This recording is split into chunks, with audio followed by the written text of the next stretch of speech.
আমাদের ভাইয়েরা যে চেতনা ধারণ করেছিল সেই দিনকে আমরা পুনরুত্থিত হতে দেব না। বাংলাদেশ জাতীয় ছাত্র দল জুলাই আগস্টের গণঅভ্যুত্থানের চেতনাকে বুকে ধারণ করে ছাত্রলীগের বিচার সুনিশ্চিত করবে। আমার যে সকল ভাইয়েরা বিগত 15 বছরে হত্যার শিকার হয়েছে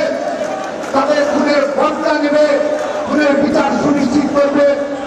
এবং আমাদের যে সকল ভাইদের গুম করা হয়েছে তাদের ফিরিয়ে নিয়ে আসার দাবিতে এবং তাদের যে সকল যারা জড়িত গুমের সাথে তাদের বিচার সুনিশ্চিত করণের বাংলাদেশ জাতীয় ছাত্র দল তাদের লড়াই সংগ্রাম অব্যাহত